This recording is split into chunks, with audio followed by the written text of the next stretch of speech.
Welcome back. നമ്മളിപ്പോൾ ഉള്ളത് ചെന്നൈയിലെ Merina ബീച്ചിനടുത്താണ്.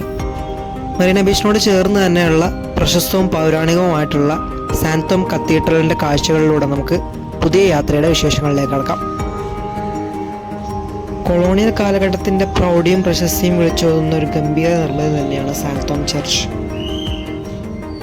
Cent Thomas cathedral basilica എന്നും national shrine of saint Thomas എന്നും ഈ ദേവാലയം അറിയപ്പെടുന്നു. ഈ ദേവാലയത്തിൻ്റെ ചരിത്രത്തെക്കുറിച്ച് അറിയാനായിട്ട് ദേവാലയത്തോട് ചേർന്ന് തന്നെ ഒരു മ്യൂസിയം ഒരുക്കിയിട്ടുണ്ട്.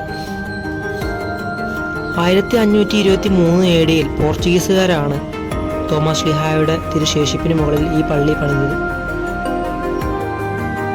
നിയോ ഗോത്തിക് വാസ്തുകലയുടെ ഒരു ഉദാഹരണം കൂടിയാണ് ഈ പള്ളി.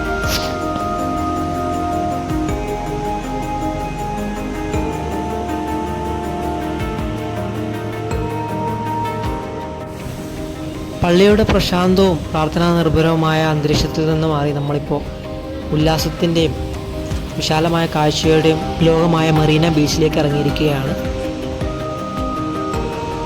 ചെന്നൈയിലെ ഏറ്റവും മനോഹരമായ സ്ഥലങ്ങളിലൊന്നാണ് മറീന ബീച്ച്. ചെന്നൈയുടെ സുവർണ്ണ മണൽ തീരങ്ങളെ ബംഗാൾ ഉൾക്കടലിൻ്റെ ഹരിതജല കണങ്ങൾ ചുംബിക്കുന്ന മനോഹരമായ കടൽ തീരം.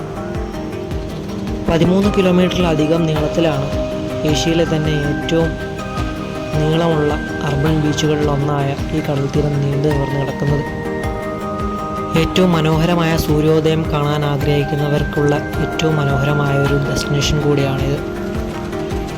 പ്രാദേശികമായ പാനീയങ്ങളും പലഹാരങ്ങളും പല മറ്റു വസ്തുക്കളും എല്ലാം വിൽക്കുന്ന കച്ചവടക്കാരും കാഴ്ചക്കാരും എല്ലാമായി സായാഹ്നത്തിൻ്റെ സജീവതയിലേക്ക് നീങ്ങിക്കൊണ്ടിരിക്കുകയാണ് ഈ തീരം.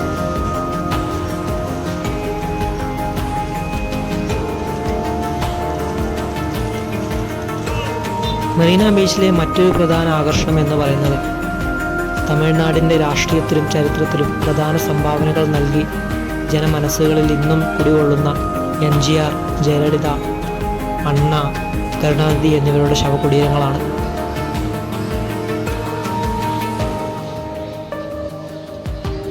ഒരു ജനതയെ നല്ല രീതിയിൽ നയിച്ച് നാടു നീങ്ങിയവർ പുതുതലമുറയ്ക്ക് പ്രചോദനവും സന്ദേശവുമായി ഈ തീരത്തിൻ്റെ തണുപ്പും തലോടലുമേറ്റ് ഇവിടെ മയങ്ങുന്നു.